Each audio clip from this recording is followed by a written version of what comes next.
My name's Steve Roberts, and I'm joined today by Tyrone Siren, who's our head of immigration. I look after USA immigrations, and Tyrone sort of oversees the whole thing. Um, I've been working for Holborn for 15 years. Tyrone has been in the industry a bit longer than that, so pretty much know what we're doing now. Hopefully, so today we're going to talk about the EB3 visa in the United States and how to get you and your families over there between 18 and 24 months, get you a green card and a route to citizenship. I'll just talk a little bit about the company just for a brief moment while people join. So Holborn Assets celebrating 26 years in business now. Pretty big deal. 19 offices globally in 13 different countries, I believe, might be 14 now. Over $2.5 billion in assets under management. Yesterday I mentioned we had 16 offices, and I was reminded it's actually 19 offices we've got. So we are expanding, ever expanding. So we're not. It also helps with due diligence. We're not hard to find on the internet, so we've got a pretty good reputation. We were voted #1 immigration company last year at the International Investment Awards, so that was very good. So that's who we are, and I won't dwell on it, but we will send everybody information on the company after this webinar's finished, so you can sort of help you look into who we are. Okay, so today, as I mentioned, we're talking about EB3, United States, how to get your families and yourselves to the United States on a route to citizenship. So we've worked very hard to make a complicated process very simple. We've sort of done it into 6 easy steps, which I'll talk about very briefly now. I'll mention the 6 steps, and then I'll go into a little bit more detail about each step. So the 6 steps we've sort of broke it into is, number 1, we need a main applicant from each family who's happy to take a qualifying job in the United States from an American employer. Number 2, we need a job offer from an American employer. Number 3, once we have that, we will then need a work permit for the main applicant. And once we've got that, we will then need a approval for the I-140, which is a green card approval. And once we get that, we can then book a meeting at the US consulate near you, where we can present the case. And once we've done that, we then on the way from the consulate to the United States. So those are the 6 steps. Pretty straightforward. We need a main applicant. We need a job offer from the United States. We need a labour certificate. We need a green card approval. And then we need a consulate approval. And then we're off to America. So let's just explain those a little bit more. Number 1, at the end of this meeting, I will share a QR code, which will allow you to scan with your phones and book a meeting with me. And we will discuss together who would be best in your family to take the ownership of this and be the main applicant. A main applicant can include their spouse and children on the visa. So once we've found the main applicant, then we can get started. Once we've decided on the main applicant and completed the background checks on the family and collected the documentation from you, we will be in a position to be able to offer the main applicant a job. I think it's important to mention at this point, we do have an American partner who's happy to offer jobs to our clients, and obviously how important that job offer is. Without the job offer, we can't start the process. So we have to have someone in the family take this job offer. They're very experienced. We've been working with them over 10 years. We've helped hundreds and thousands of people, hundreds or thousands of people, not hundreds of thousands, with this company. So we're very confident with them. And as I said, the whole process hinges on that. I will talk about the job after the presentation. This is all about the process. So we will get the job offer from our American employers and offer it to the main applicant. So once we've got the job offer in hand, that allows our admin team to then put together the case and apply for the labour certificate. This takes around 9 to 10 months to process and get the labour certificate. It's pretty standard, that length of time. If anybody applies for a US labour certificate right now, the waiting time is around 9 months. So, don't be alarmed, but that's pretty much the standard thing, and it's the longest part of this process. The rest of it can move quite quickly.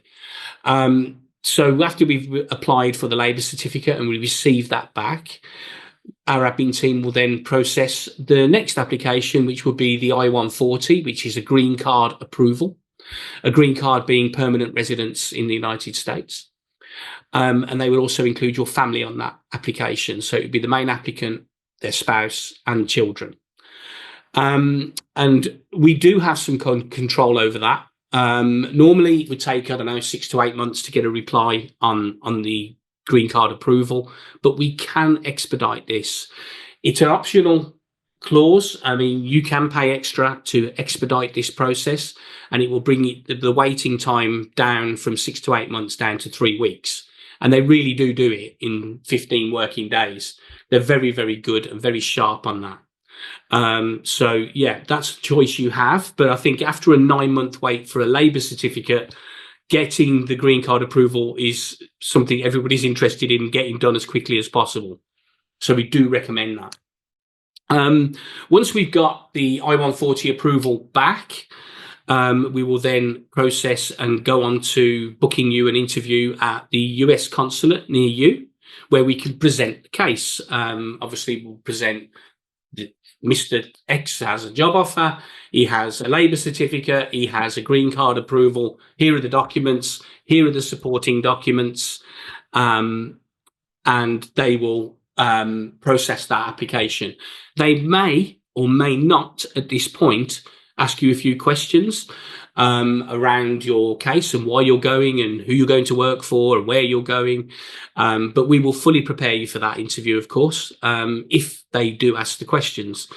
To be honest with you, most of the immigration process has taken place before you get to that point, because you've already got your labour certificate, you've already got your job offer, you've already got your I-140. So, most things are taken care of. And the meeting only lasts for 10 minutes or so. It's not a big deal. It's not a massive sort of sit down 3 hours of grilling, So it's a pretty straightforward process. Yes, as I said, we'd be fully supported on that. I'm just looking at my notes. Once you're approved at the US consulate, you will be then issued a 180-day visa for you and your family to travel to the United States to collect your green cards. You will get it on entry. You will be, as Tyrone likes to say, taken to the back room, a good back room, where they will welcome you to the United States and take your details and confirm that your status is now green card holders. At this point, this is where it gets interesting, and this is where it gets a bit more, we need to talk one-to-one, but you have many options at this point of how you conduct yourself going forward. The only caveat now is that the main applicant, once he's received his green card, must go and start the job that we offered. So that is the process. So it's pretty much offer you a job, get a labour certificate, get a green card approval, go to the consulate, present the case, travel to America, receive your green card, start the job. Okay, so that is the process. At this point, I would like to point out at the bottom of the screen, there is a Q&A section where you can ask your questions. Please enter as many questions as you like. No such thing as a bad question, as they say. Put them in, and myself and Tyrone will go through the questions at the end to give you a little bit more clarity. And if you've got some more personal details you want to share there, let us know. We'll answer your particular question. No problem at all. Okay, so that's the process. Now let's talk about the jobs. I mean, obviously, we're offering you a job over there, and what's the story around that? So the job offer we will offer is a tier 3 level job, which is an unskilled job.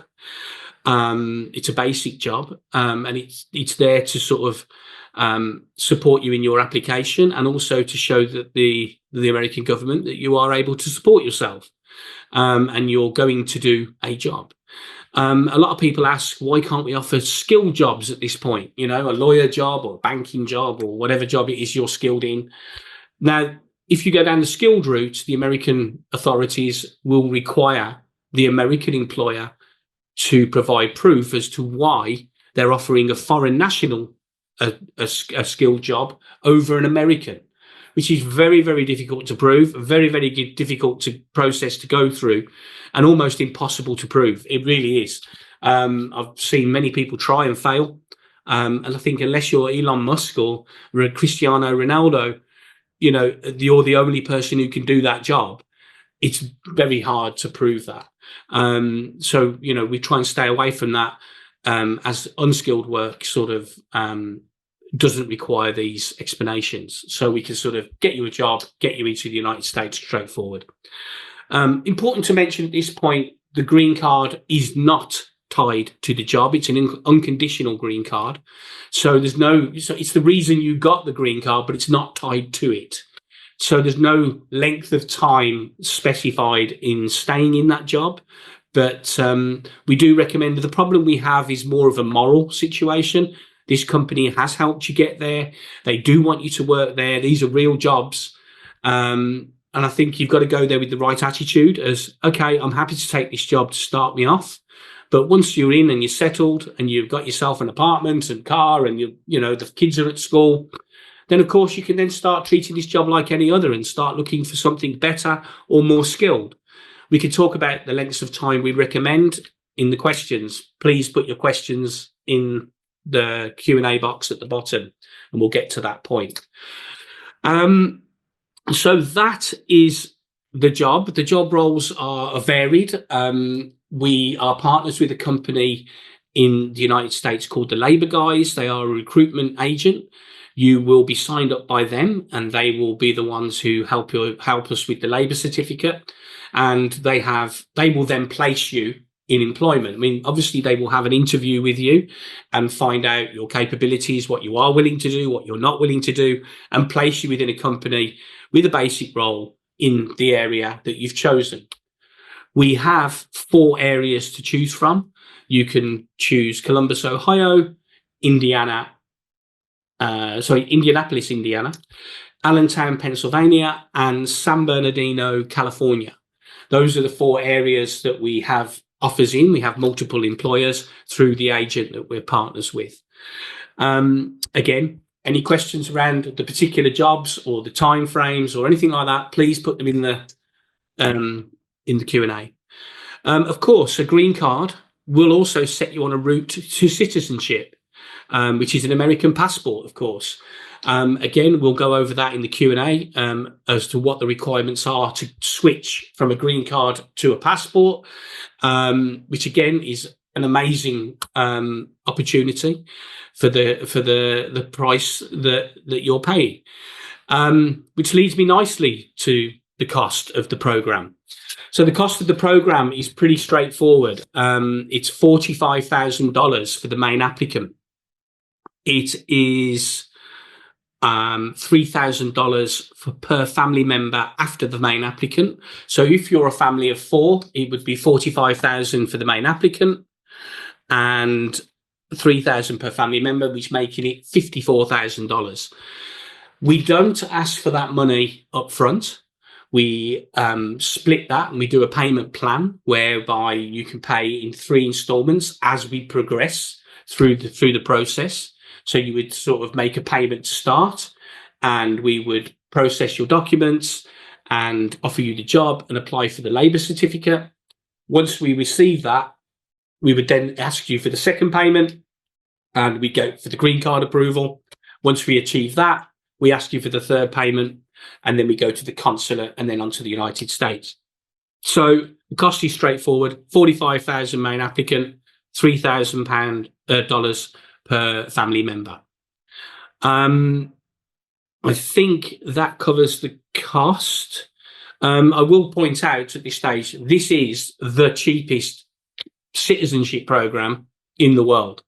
So, if you look at Europe or Caribbean, even Canada and Australia, all of these places now are, minimum $250,000 to $300,000, or even more. And some of them are 500,000 plus.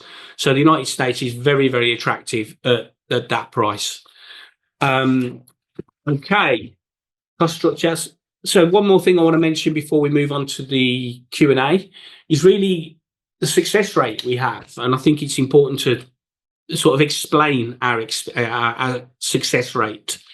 We claim to have 100% success rate, and that sounds very impressive and almost impossible. However, we have 100% success rate for the people that we take on.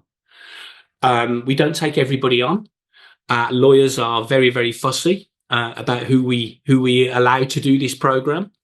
We don't want to start something we can't finish. So before we sign anything, before you pay any money, before any contracts are agreed, we will provide a background check, or we want to perform a background check on you and your family to make sure there's nothing in your background, criminality, visa statuses, visa refusals that's going to hold up the process or even cancel the process. So our lawyers will actually perform those before we start. So we already know before we start, we've got a great chance of finishing, because they're only doing the checks that the immigration team will do anyway. I think it sort of protects you guys, and it protects us from unwanted stress. And we don't want the reputation of sort of we took your money, then we failed. So yeah, that's a very important thing to mention. The way this works is the immigration sit in the middle, and they'll check two things: the employer and you. We already know the employer are good. They're very well known at the USCIS, but we don't know about you. So if we can do as much risk, analysis as we can, then we've got a great chance. And so it seems, and so it has proven even. Okay, so that is the process, that is the cost, that is some important points about the employer and the jobs. I can see we've got a few questions in already. Before we go to them, I'm going to sort of quickly introduce Tyrone, but I'm also going to share my screen. On this screen will be a QR code where you can actually use your phones, scan it, book a meeting with me directly for a chat about your situation personally. So we don't have to do it and wash our dirty laundry in public. We can do it one-to-one, and we can talk about your main applicant and a little bit more questions. So please book meetings where you want and when you can. You can see the times available in my diary. So I'll share my screen very quickly, and then we'll get to the questions, Tyrone. This is Tyrone Siren. We like to call him Captain America. He is in America. He's based in America.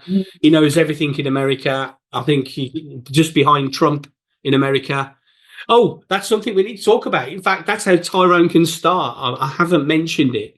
Obviously, people want to talk about Donald Trump and what does that mean for this program. And I see someone's mentioned it in a question already. What does the Trump administration mean for EB3? So I think, Tyrone, I'll let you introduce yourself and maybe start with that question. Sure. No, it's a good topic to get started on. It's very, contemporary. Certainly. So every presidential administration comes in, and they'll have certain policies and agendas, and they'll try to carry them out as best they can. One thing I think it's important to remember is that EB3 is an immigration law. It's not a simple policy or a pilot program. It's been a law since 1990. So, more than 30 years. Every year, 10,000 people use it to get green cards. It's a successful program. I should say it's a successful immigration law. Trump obviously has made it very clear that he is, wants immigration reform. and he's certainly taken action on with illegal immigration or undocumented people who've entered the country without proper status, however we want to put it. That really seems to be his focus. Now, I lived through the first Trump administration, 8 years ago, and EB3 survived just fine. There was no changes to it. There was no attacks on it. And I actually think, and I've talked to a lot of people about this, this is going to sound strange or wild, but we actually think Trump's current policy and agenda of removing people who are undocumented in America, sending them back to their home countries, might actually benefit the EB3 program. One is because a lot of those people are working at the types of jobs that we offer, these kind of entry-level, unskilled jobs, and that's going to put pressure on employers, on companies to hire more people.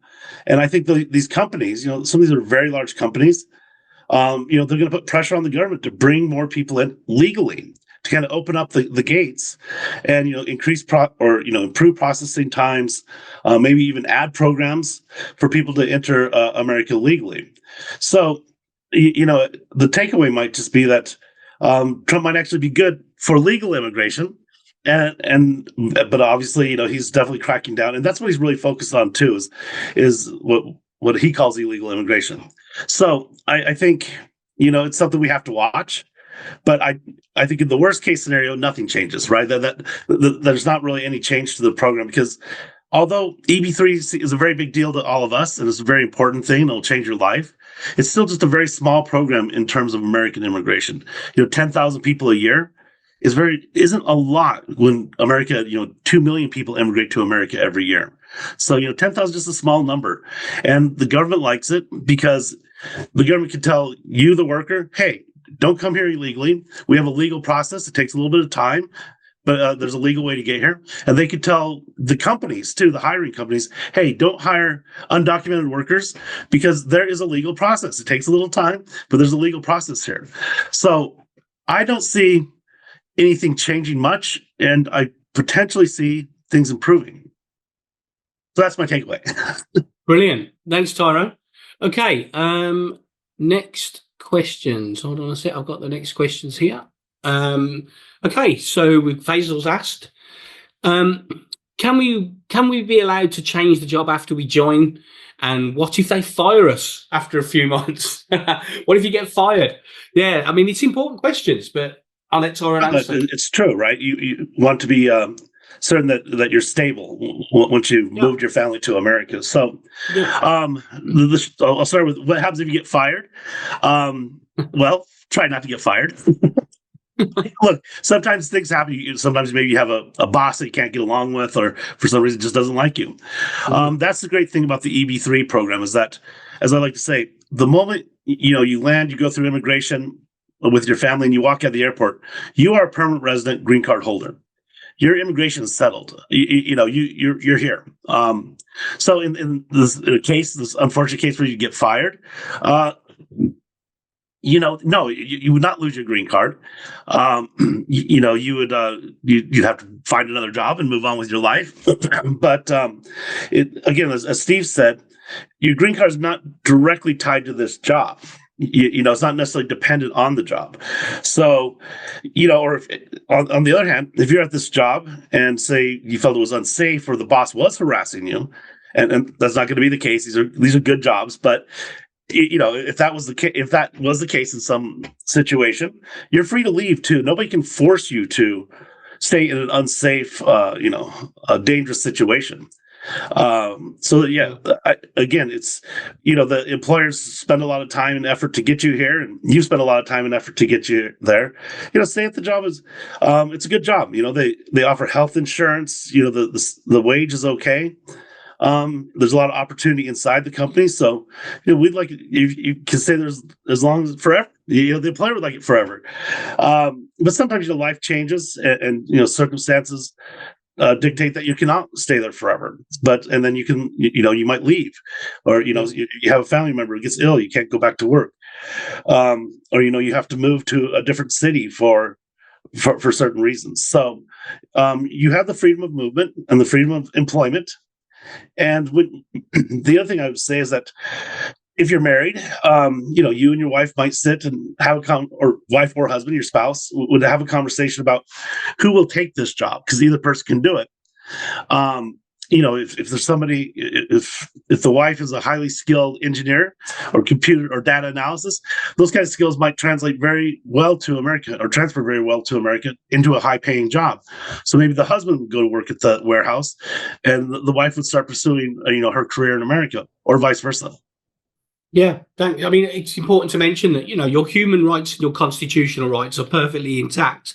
You don't have to put up with abuse, and, you don't have to do a job that you're not willing to do. So, once you get there, you start your job, and you don't have to put up with that. It's not going to affect your green card.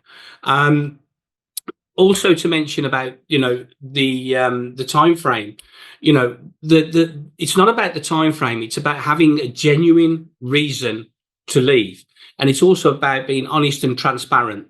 We're not looking to go in there, do one day and then disappear.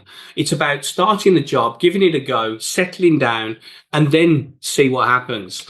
And then be totally honest with the employer. I found a better job. I found a job that suits my skills. I'm going to leave. And that's fine.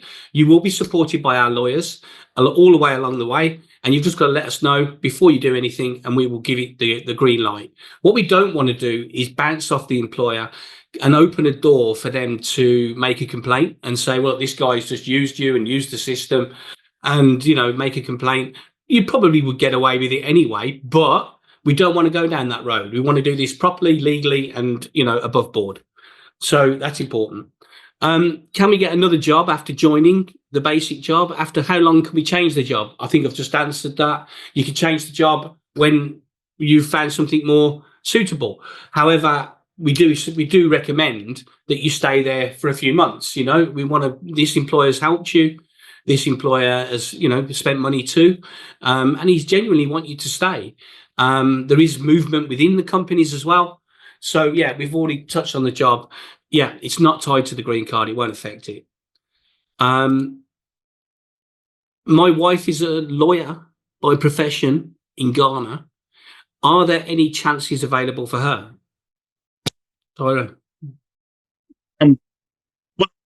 Should say, everyone is welcome to, join up with this program. If you're a lawyer or doctor or, a scientist. Now, we don't have opportunities for lawyers as a profession. And in fact, being a lawyer in America takes, getting licensed and passing the bar exam.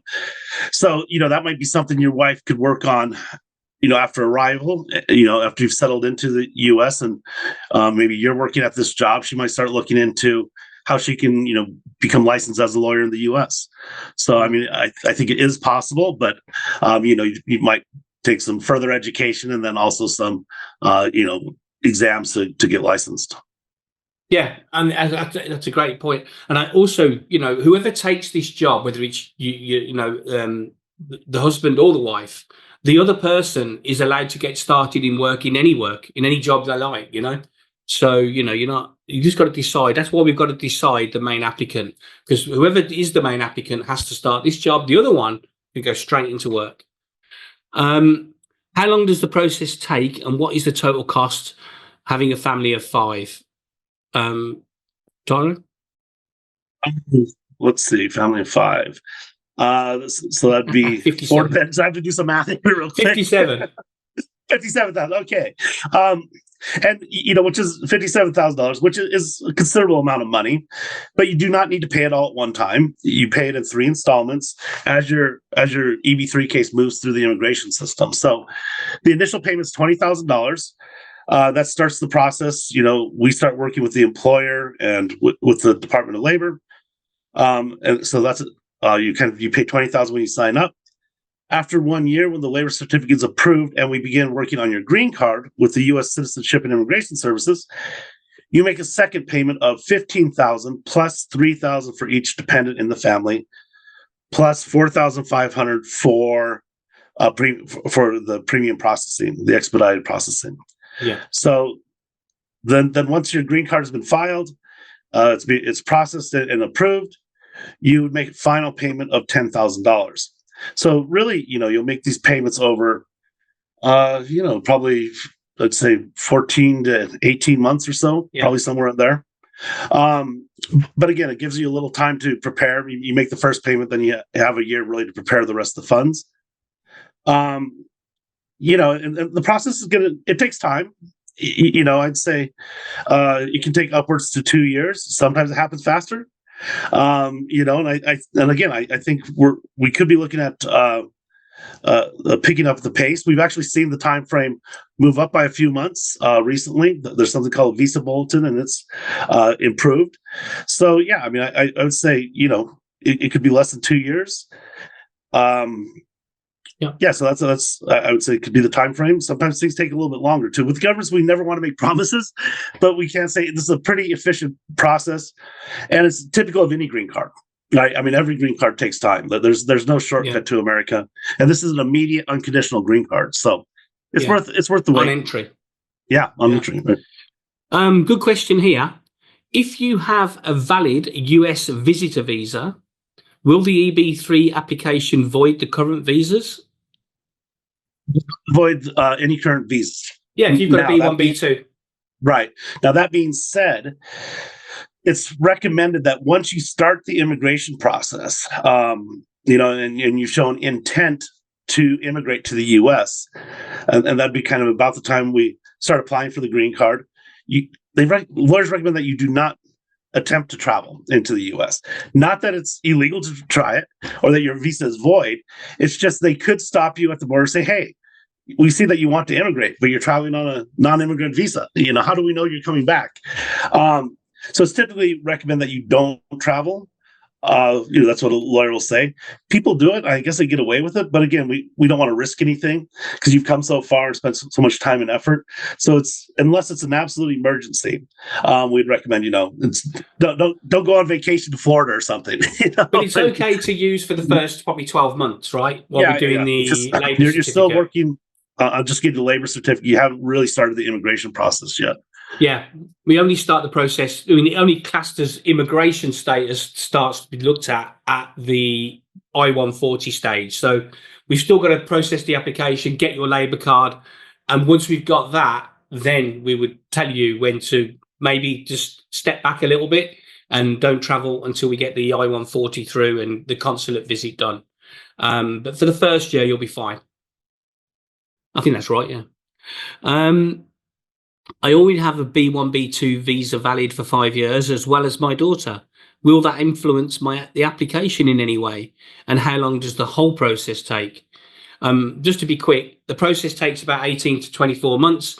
I think we've just talked about the B1, B2. It won't influence your case. It won't have any bearing on it. It's a completely different thing, right, Tyrone? It's great that you've got a visa before. It means that, you probably don't have a criminal background or have any issues with the U.S. So that's fantastic, but it doesn't actually help your case any, your EB3 case. Yeah, but you can still travel for the first year on it, so it won't affect you or anything, and you can still use it for a bit. But of course, the EB3 will be much better when we get it. What is the time lag for visa interviews? Currently, there is a 3-year waiting time. It's that I've read. Which country you're in. Now, some countries have very long waits. China and India have very, very long waits. India has a particularly long wait. China has a fairly long wait. So it depends a little bit on each country. There is a waiting time. And I think what I would recommend is sign for a personal meeting. Let's see which country and passport you hold, and then we can actually go to the USCIS website, and kind of calculate of the approximate time. No one's ever sure. No matter what it says on the website, you can't be certain how long the line actually is because they don't release that data.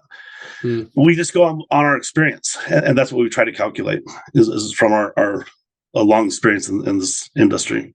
Yeah. Is there an age limit? And is there any experience required? Can we do other part-time jobs at the same time? There's a minimum age. You must be at least 18. There is no maximum age, I guess. That being said, I think if you're 70, this might not be the appropriate program because remember, it's going to take some time to get there anyway. It's as I said, there's nothing in the law that says. I mean, I'd typically say somewhere in the early 50s or so, because you by the time you get there, you'll still have 15, 20 years of working time. I'm 54. I'm 54. I mean, am I still allowed? I think you'd make it. I'll be all right. Well, and a little bit, it's just, if you're in good enough health too. I mean, these are jobs that are active. You're going to be on your feet a lot. So, we wouldn't, again, this kind of comes down to your situation. So, like I said, if you were in your 60s, I'd probably say we've got somebody through who was 60. So it is possible, but we would warn and say, look, there's a risk here. The employer might just say, this person seems like they're probably just a little too old to take this job seriously. They're closer to retirement age. But again, if you're kind of in that upper age limit, talk to us and let's figure out, if it is the right fit for you. Great. Good question here. And I think, I don't know, I'll let you answer it, Tyrone. What's the fastest time for completing the entire process? I believe Steve mentioned premium processing. Is it possible to complete the entire process within 1 year? I'd say no. There's probably just no way it's going to happen in a year. I'm going to say there's no way it's going to happen in a year. By the time we gather your documents, go through the labor certificate, or work with the Department of Labor and get labor certificates, and then it takes a little time for the lawyers to prepare your green card case. To gather all the documents for that. It just, then by the time we set up an appointment at the U.S. consulate and you get in there, it's definitely good. There's no way to do it in a year. I think 18 months is possible. I think all the stars align correctly. Yeah, I think it could be possible. But like I said, it varies a lot from country to country. So again, let's have a meeting. We'll discuss it further. Yeah, book a meeting. Let's discuss it, and we can go over it in a little bit more detail. We'll just try to get through the basic questions. What are the 3 sites where you have jobs? Your dependents shall stay with you, or can they go on to another state from day one? Good question. I can tell you the states quickly. It's Indiana, it's Ohio, Pennsylvania, and California. It's 4 sites, not 3. And I'll let Tyrone carry on with the rest. Yeah, you choose any of these sites. They're all pretty nice places. Your family does not necessarily have to stay with you. If you have friends or family in Houston, Texas, you might want to have your family, your children and spouse settle there. And yeah, again, you have freedom of movement. You have, as a permanent resident, remember everyone in the family is a permanent resident too. The husband, wife, all the children are permanent residents. So you have the right to live anywhere you want in America. Thanks, Tyrone. This is a good question. I am a Pakistani national, but I'm based in Saudi Arabia. Is the weighting based on the nationality or the interview location, like Saudi? Obviously, the Saudi US consulate would probably be better than the Pakistani one. Yes, that's a good point. So to answer that question is yes to both, but I don't think it doesn't affect Pakistanis. So if you're Chinese or Indian, there is a waiting time, and it would depend on the consulate also, where there's not a backlog for Pakistanis particularly. And you're in Saudi Arabia, as long as you're there on a legal, as long as you're there legally, we can make it an interview at the Saudi Arabian U.S. embassy, and I would guess that they don't have near the traffic that the Pakistani embassy has. So there's a good chance that it would go faster. Yeah, I think if you're in a country that's organised as well, like Saudi Arabia, I think it's very, you're going to have a better chance processing that there than a place where there'll be more chaos, where I know some countries might have absolute chaos in their US consulate. The volume of people who go through the consulate, right? Yeah, the amount of people who go through it. Yeah, exactly. Good question here. What's the age limit for dependents? And we need to be clear on that, don't we, about when the age limit kicks in? That's a very important question because officially, no, I mean by law, children under the age of 21. But let's be careful with that, because if the child's about to turn 21 today, they're going to do what's called age out before the visa is available. So typically, if we can get the green card, the initial green card I-140 approved, and get the visa numbers, say that takes a year and a half, then your child will be fine. So I would say if your daughter is 20 today, that's going to be really tight. That's actually a question. My daughter's Right. 20 today. Can she apply? I mean, you're reading the same thing. Yeah, I've got one here. 20 is really, I'm just going to say, we could put her on the application because it doesn't cost anything extra in the beginning to put them on. But I would say, I wouldn't count on it. I'm sorry to say, it wouldn't. You've got to be under 21. Only got to be under 21 before the consulate visit, right? Right. We book that. So typically we'd say under 19, or if they just turned 19, talk to us right now. Let's get started. But I'm afraid 20 would probably be just probably not going to make it, unfortunately. Got two questions saying the same thing. Somebody saying they're 51 and another person saying they're 54. Would they be okay? I think I'm 54, and I think, look, it's all about, are you fit for work? Then yeah, you're good. It's as simple as that. If you've got an underlying condition where you can't work, then no. If you're fit for work, you're okay to be considered. It's as simple as that. And there is a medical check in this program where we send it out to the doctors. It's a bit of a questionnaire. It's not a big deal. But as long as the doctor ticks the boxes and you're fit for work, you're okay for this program. Hire you, Steve. Hey? I'd hire you. You'd hire me, wouldn't you? Yeah, I think I'm fit for work, but other people wouldn't. How long's the waiting time in Canada? It's an impossible question, but I'll actually let you, Tyrone. Well, Canada in again, Canadian. Canada. What's the waiting time in Canada for Canadians? Sorry, that was a question. Yeah, I say it's probably similar to most other countries. So just about the same timeline. As much as we love our neighbors to the north, you'll be in the same waiting line as everyone else. So it'll be similar to the processing time that I mentioned before. Good question here.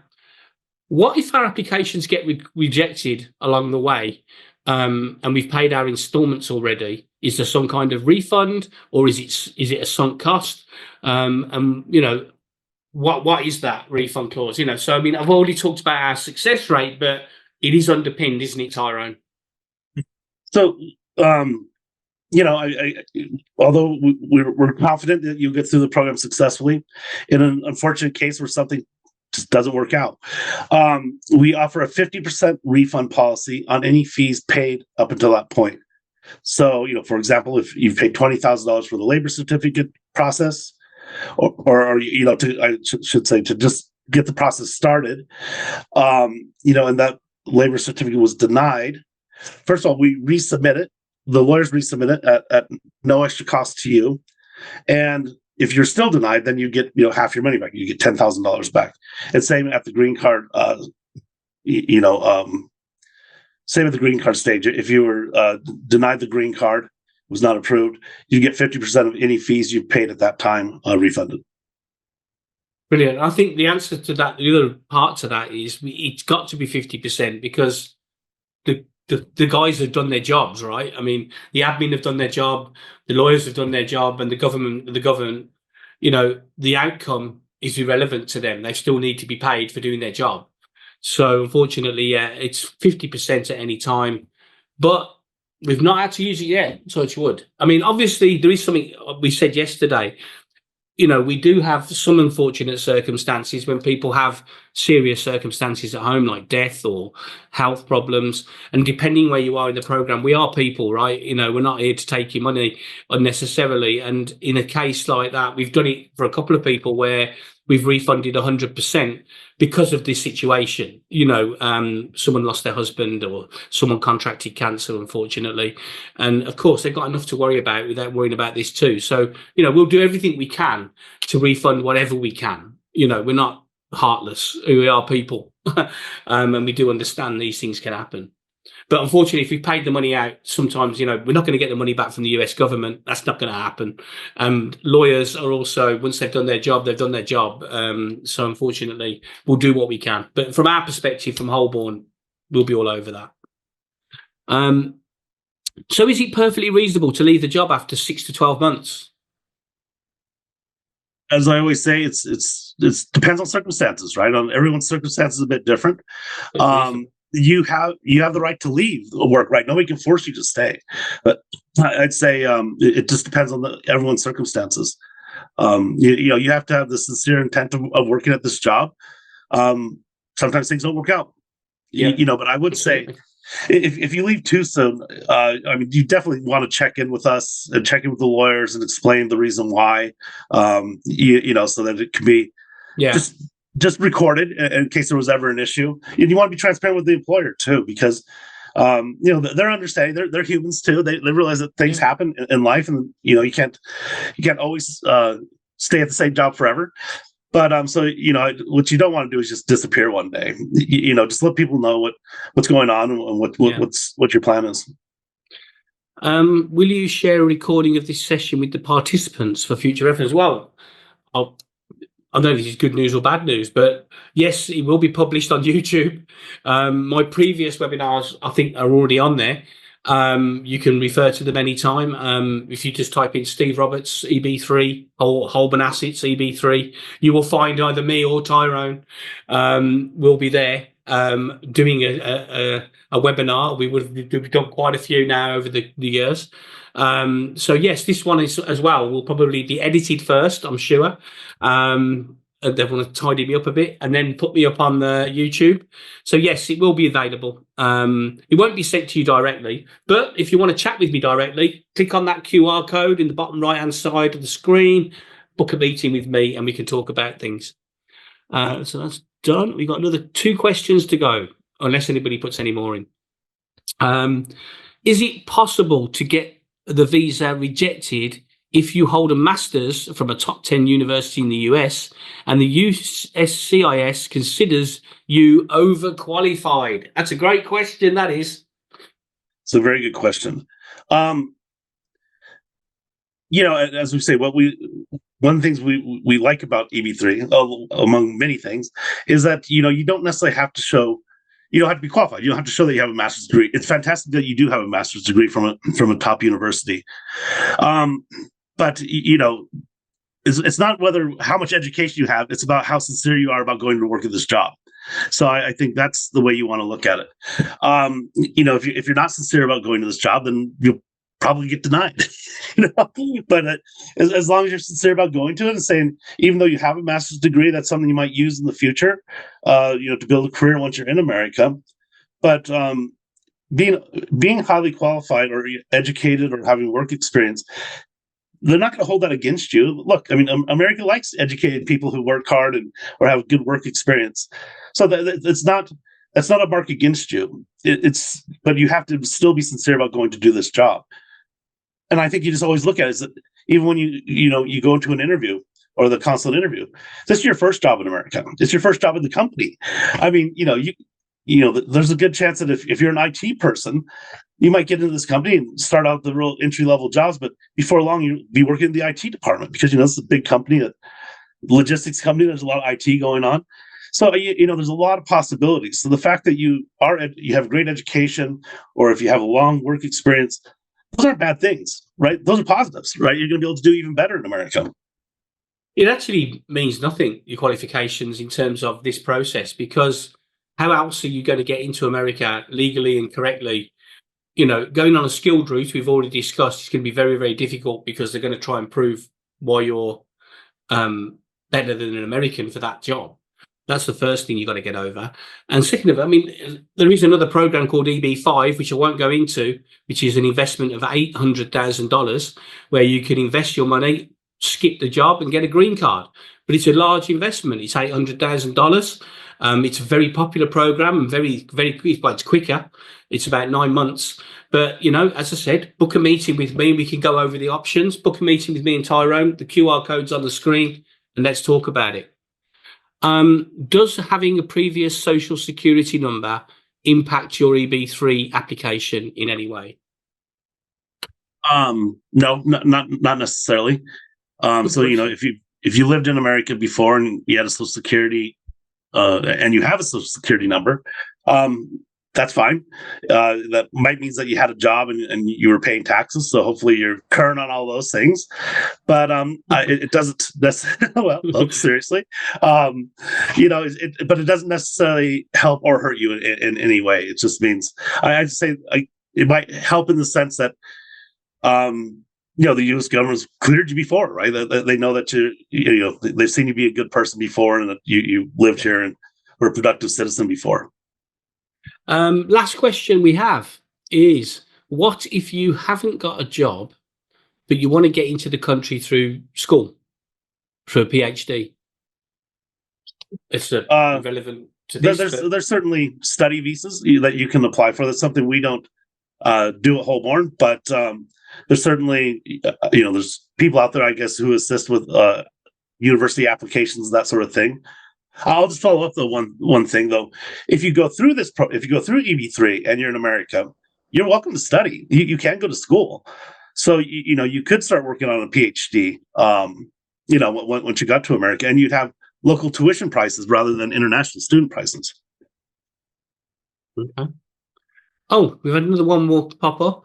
If you get rejected on EB3, can you apply for B1, B2 or student visas ever again? You can certainly apply. Nothing's stopping you. I would say sometimes it could be a challenge, because you've shown your intent to immigrate in the past, but there's no direct denial, right? I mean, you still can apply, and as long as you didn't get denied for criminal reasons or for misrepresentation or fraud, you can apply and probably still get a visa to study or to travel. I think it's quite important. It's easy to say. I mean, immigration is not that hard in terms of, as long as you tick the boxes, you will get it done. And I think if you don't tick the boxes, why didn't you tick the boxes?